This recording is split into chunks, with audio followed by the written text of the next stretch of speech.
Inscribed on it, integrity, compassion, wisdom and justice have guided and inspired us and will continue to do so. And these values were clearly reflected throughout Her Majesty's life.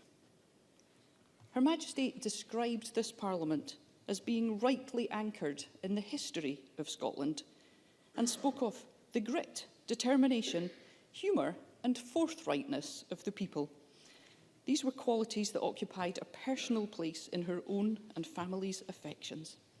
And generations of people here in Scotland reciprocated that affection.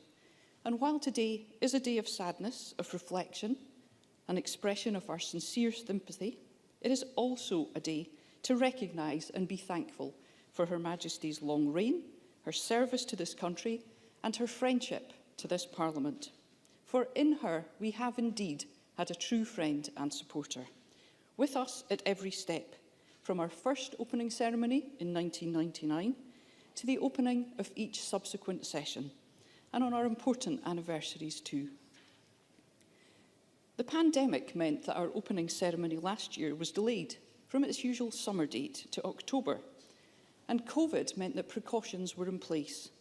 But Her Majesty was determined to join us and demonstrated the importance of her relationship with the Parliament and the people. We, 129 members, each invited a community representative, a local hero, to be a guest at that ceremony in recognition of their selfless service to those in need during the pandemic. Her Majesty stopped and spoke with every single local hero waiting for her, asking about their contribution and thanking them sincerely for their efforts. Young and old, from the length and breadth of Scotland, their delight and pride at receiving Her Majesty's time and interest was abundantly clear. A true demonstration of the time Queen Elizabeth invested in the relationship with this Parliament and the people. In my role representing the Parliament, I was privileged to enjoy 2 private audiences with Her Majesty following my appointment in 2021. And I very much valued her insight and her wise counsel. So while we mourn today with the royal family and with the people of Scotland and others far beyond, we also give thanks as a nation and as a Parliament for Her Majesty Queen Elizabeth, Queen of Scots, for her extraordinary life and work. And before I invite the First Minister to move the motion of condolence, I would ask you to join me in 2 minutes silence, and please stand as you are able.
Thank you.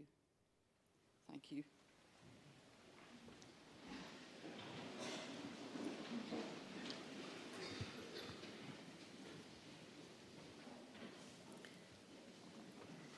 Today's business is consideration of a motion of condolence in the name of Nicola Sturgeon, and I now call on Nicola Sturgeon, First Minister of Scotland, to speak to and move the motion of condolence. Your Majesty's Presiding Officer, Members of Parliament, honoured guests, it is my solemn duty and my honour to move this motion of condolence on the death of Her Majesty Queen Elizabeth. For people across our country, this is a time of profound sorrow.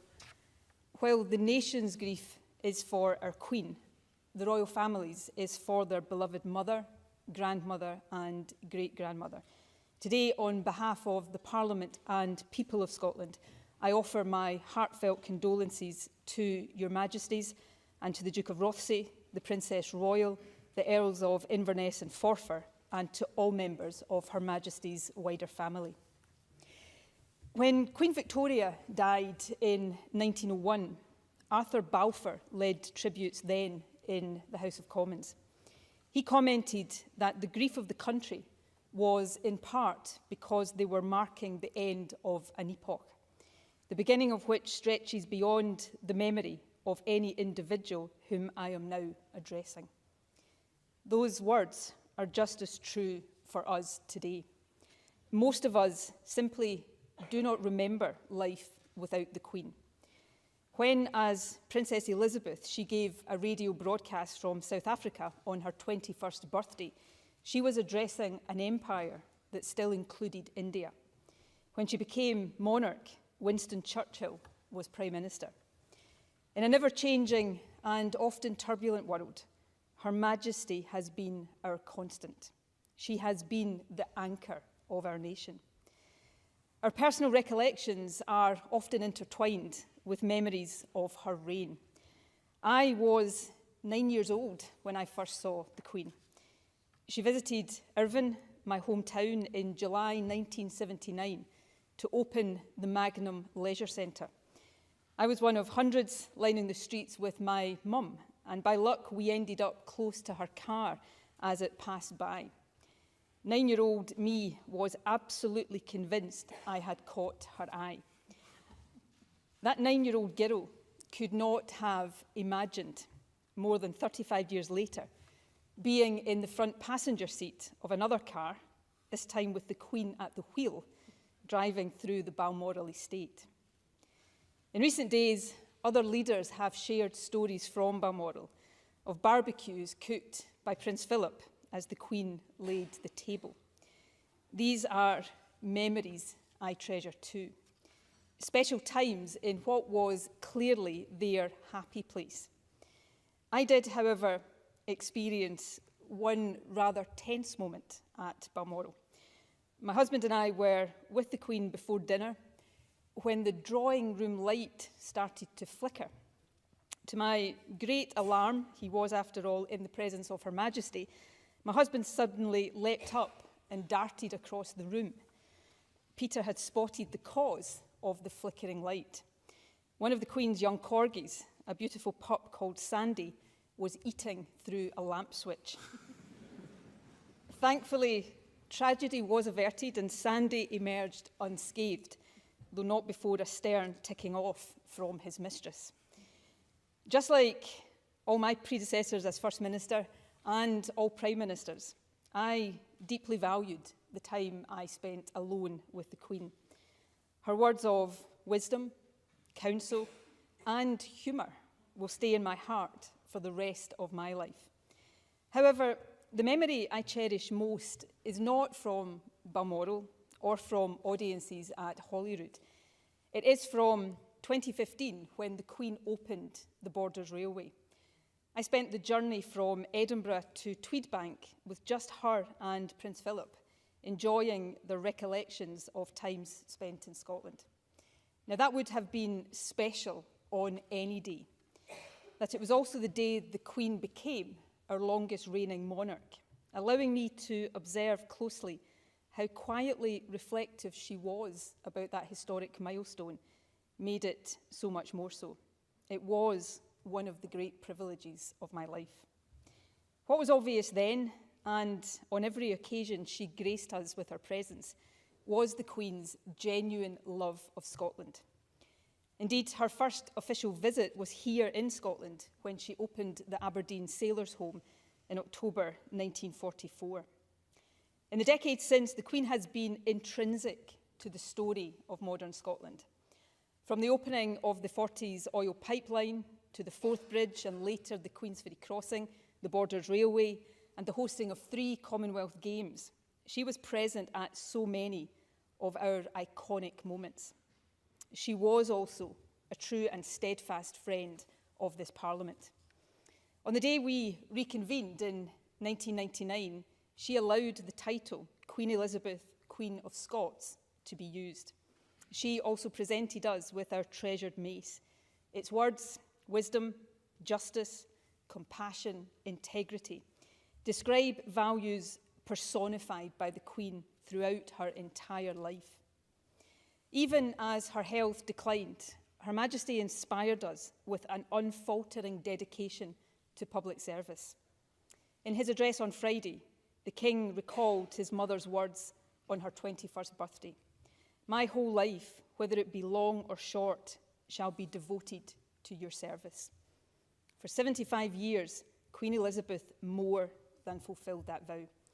She performed her duties with dedication, wisdom, and a profound sense of service. She set an exceptional example to all of us. Our nation is in mourning today for a Queen whose loss we have not yet begun to come to terms with. We are deeply honoured by the presence today of His Majesty King Charles III and the Queen Consort. Your Majesty, we stand ready to support you as you continue your own life of service and as you build on the extraordinary legacy of your beloved mother, our Queen. Queen Elizabeth, Queen of Scots, we are grateful for her life. May she now rest in peace. I now call on Douglas Ross, leader of the Scottish Conservative and Unionist Party. Your Majesty's Presiding Officer, the news from Balmoral on Thursday evening rocked us to the core. Her late Majesty Queen Elizabeth II was a constant presence in our lives throughout her 70-year reign. For many of us, it's difficult to imagine our country without her. The Queen seemed as permanent as the stones of Edinburgh Castle, a constant while her country around her changed. When Queen Elizabeth II became monarch, Winston Churchill was Prime Minister, and she was served in that role by 15 political leaders, offering them a wealth of wise counsel from her long experience. From the Queen, who lived through the Great Depression and the Great Recession, the Second World War and the Second Gulf War. The length of the Queen's reign meant that she was an anchor to our history, ensuring that whatever changes to our country and how we lived our lives, we retained an enduring link to the generations that had come before. She was a living reminder of the sacrifices made to build the country and the world that we live in today. What other leader could have reassured the nation in the darkest days of the COVID pandemic by drawing on their own memories of children being separated from families during the Blitz? Time and time again, Her Majesty gave us certainty, stability, joy and happiness when we needed it most. That's why the scenes that we saw on the final journey from Balmoral to Holyrood Palace yesterday surprised no one. From the heart of Aberdeenshire to our capital city, young and old came together to pay their respects. Scotland's unique tributes saw tractors and horses interspersed with members of the public who came in their tens of thousands to line the route. Because while monarch of the United Kingdom and the Commonwealth, we know the late Queen held Scotland close to her heart, and we held her to ours. We feel the pain of her loss so strongly with our new King and the entire royal family today. As they grieve on a personal level, we join them in mourning as a nation. In her final speech to this chamber, the late Queen said, "It is often said that it is the people that make a place, and there are few places where this is truer than in Scotland." But I think we can also see that the Queen shaped modern Scotland during her 70-year reign. And we know that the bonds and ties to Scotland, developed and strengthened by the late monarch, will be continued by King Charles III. You, sir, became the first sovereign to accede to the throne while on Scottish soil in over 400 years. You have already served Scotland with great dedication as Duke of Rothesay, Duke of Edinburgh, Earl of Carrick, Baron of Renfrew, Lord of the Isles, and Prince and Great Steward of Scotland. And I know that people across the country will show you the same support and devotion as they did your late mother. Because today we don't just commemorate the reign of our Queen, but also celebrate the life of a woman who many in Scotland knew and loved, who dedicated her life to her country, to duty, and to serving others.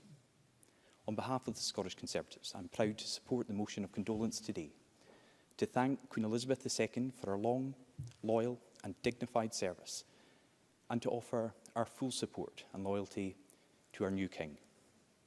May Her late Majesty Queen Elizabeth II rest in glorious and eternal peace. And from all of us, sir, God save the King. I now call on Anna Sarwar, Leader of the Scottish Labour Party. Your Majesty, I offer my sincerest condolences on the passing of your beloved mother, and my thoughts remain with you, the Queen Consort, your sons, grandchildren, and all the royal family at this time of deep sadness. First and foremost, the Queen was a mother, and I cannot imagine the intense feeling of personal loss you're experiencing while fulfilling your devotion to public service as our King. I hope it gives you and your family much comfort that we are all grieving the passing of someone who was so special, cherished, and loved by us all. Her Majesty was a constant in our lives. Many saw her as family. Many saw their family in her. She reminded me of my own grandmother. Her walk, her demeanour, even the way she held her handbag. But she also touched generations. I returned home on Thursday night to a crying 6-year-old who said he was sad because he will never get to meet the Queen. Queen Elizabeth II was also a constant reminder of the need for kindness and compassion in our society. So often in our politics, both today and throughout history, we focus on what divides us. But from the Blitz to the pandemic, the Queen brought our nation together. She was the great unifier of our country. She brought joy at times of national pride. She brought comfort at times of national tragedy. And she brought light at our nation's darkest moments. We will never forget how Her Majesty the Queen found the words during the pandemic to remind us all that we will meet our loved ones again. Words which are more poignant than ever following the passing of her husband, Prince Philip, your father, who now rests at peace with his beloved Lilibet.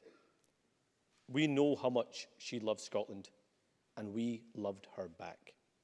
She reminded this Parliament that despite our political disagreements and arguments, all of us here are in service of the Scottish people. And her influence was felt far beyond these shores, with the people of the Commonwealth and other nations united in grief at this time. Our world changed beyond recognition during her reign, but her dedication to duty, her integrity, her warmth, and her service to others never wavered. In fact, politicians here and right around the world will look on enviously. In 70 years of service as our head of state, she always seemed to say the right thing, do the right thing, and at the right time. And I am confident that as we enter a new era, we will cherish your Majesty's leadership and your wisdom, compassion, integrity, and justice. Timeless values passed down to you by your mother, but also gifted to us on our parliamentary mace. We wish you a long and happy reign. God save the King. I now call on Patrick Harvey, co-leader of the Scottish Green Party. The experience of loss is universal. It comes into all of our lives. It's a reminder that the reality of human life is not rooted in status or in title, but in the connections we make, bonds of love and friendship, of family and of service to one another. People of all views can respect this, whatever else we may disagree about. So in this moment, as we mark the death of the Queen, I offer my party's sincere condolences to her son, to all of his family, and to all those whose lives she touched. For many people, a monarch stands as a symbol of the country. If this is true, then this is a moment more than one of personal loss for those we stand with in their grief. It's also a time to reflect on the change the Queen witnessed during such a long reign. When Princess Elizabeth of York became Queen Elizabeth II, the UK was still early in its recovery from a brutal world war and had begun laying the foundations of something extraordinary: a welfare state and a national health service to tackle the giant evils of the age. Nearly 3 decades of declining inequality followed. At the last coronation, the oath still referred to other countries as the possessions of an empire, and here at home, human rights and equality were distant ideas, with racist discrimination remaining legal and people treated as criminals and outcasts because of their sexuality. Now we can look back and celebrate extraordinary progressive change, even as we must continue to defend what has been achieved. There are those for whom the long reign of Elizabeth II, and indeed the institution of monarchy, represent continuity, stability, permanence. But in truth, the tide of progress cannot be halted. It feels slow as we live it day by day, but in time it is dramatic. So, Presiding Officer, as Charles III begins his reign, let us hope, indeed redouble our determination, that he will have the opportunity to witness change just as transformational and more. It is still needed. I now call on Alex Cole-Hamilton, Leader of the Scottish Liberal Democrats. Presiding Officer, Your Majesties, we do not choose the life to which we are born, and seldom do we shape the events that define our times.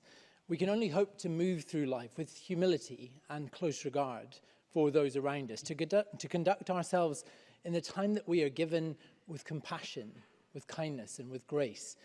The life of Her Majesty Queen Elizabeth II was a towering example of all of those qualities manifest in a single human being. She always kept a special place for Scotland in her heart, as she in turn found ample room in ours. Her passing leaves a profound absence across our family of nations, and these islands are united in our grief. Her Majesty came of age in the crucible of war, a period of gravest danger for our country. It fostered in her a deep commitment to reconciliation, to peace, and a common understanding among nations, so evident in her commitment to the Commonwealth. It's why she told the listening world from Cape Town on the occasion of that 21st birthday broadcast that while she was 6,000 miles away from the country of her birth, she was never far from home. And hence the grief that we feel today is shared across the world. From the Blitz to the pandemic, through times of tempest and times of calm, sustained as always by the Duke of Edinburgh, her beloved strength and stay. She was the embodiment of constancy and forbearance in the face of remarkable change. She sat with presidents and hospital patients, key workers and veterans. She leapt from helicopters and dined with bears. She earned the widespread affection that has been so visible in these days of mourning. In one Christmas broadcast, Her Majesty said, "Not all of us can do great things, but we can all do small things with great love." Presiding Officer, Your Majesties, the measure of her example inspired so many of us to fulfill the promise of those words. On behalf of the Scottish Liberal Democrats, I express our deepest condolences to His Majesty the King, to the royal family, and affirm our allegiance to both. God save the King. And I now invite His Majesty the King to respond to the motion of condolence.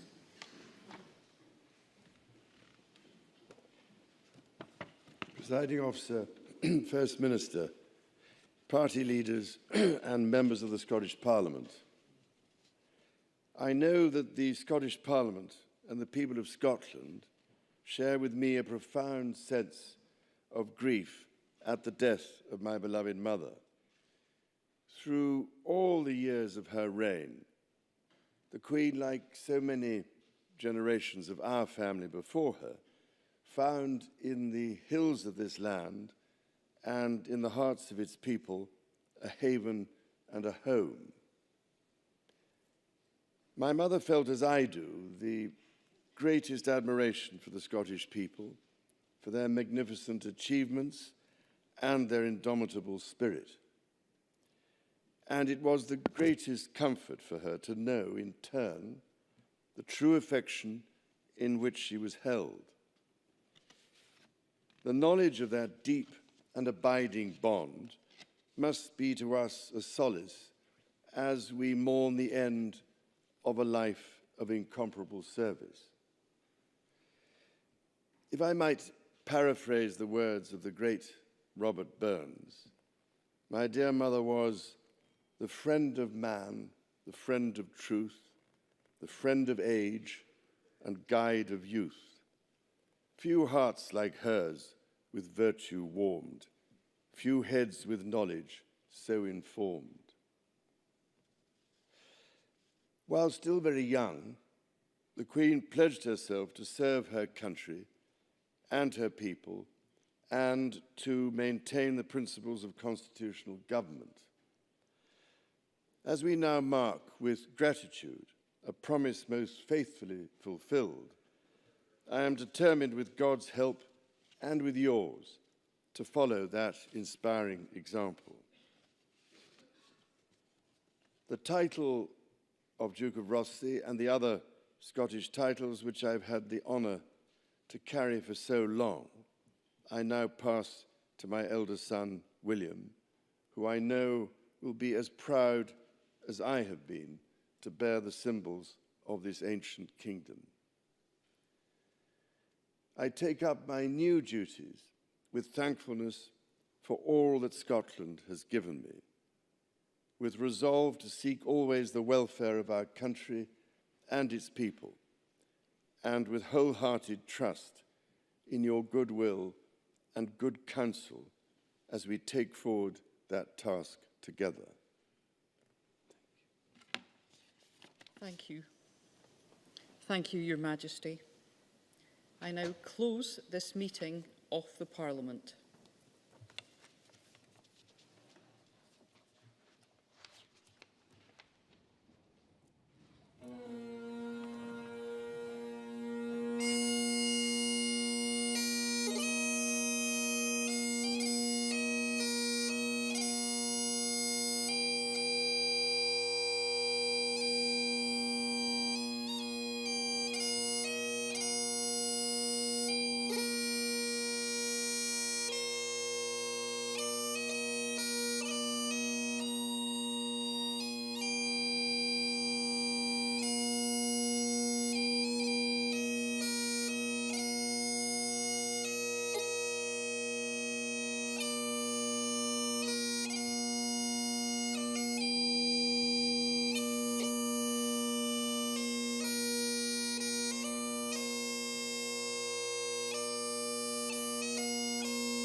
Yolu biliyor mu da gidiyor?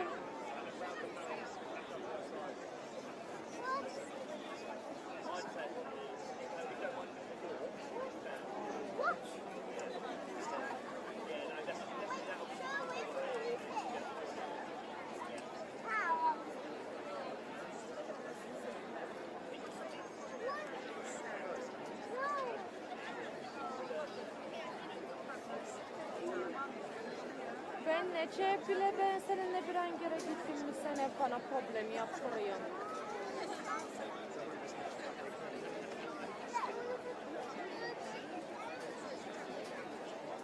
Tamam hadi yolu madem bileceksin, yapabileceksin, ayırırız. Kimseyi korumam, ben canım istiyor kendime, kendim duruyorum.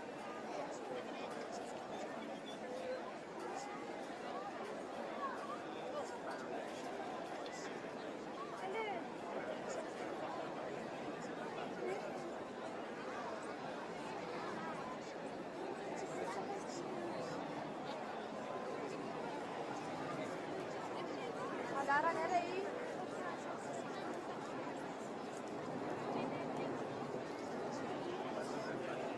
Pinka gidiyor, gitsin kulağı saydı, nasıl gitsin,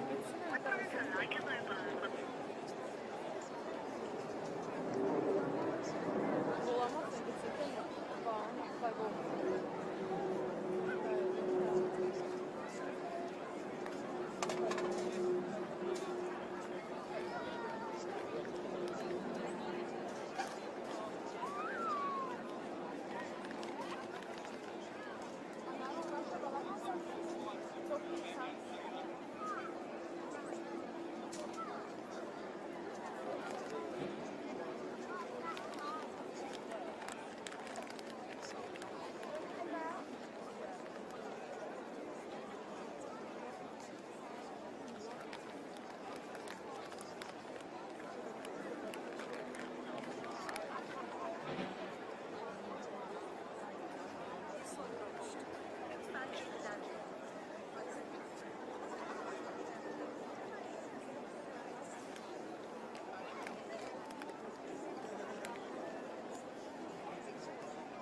Ay çok sıcak.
Bunlar da ne yapıyor? Koltuklar yemeğe mi?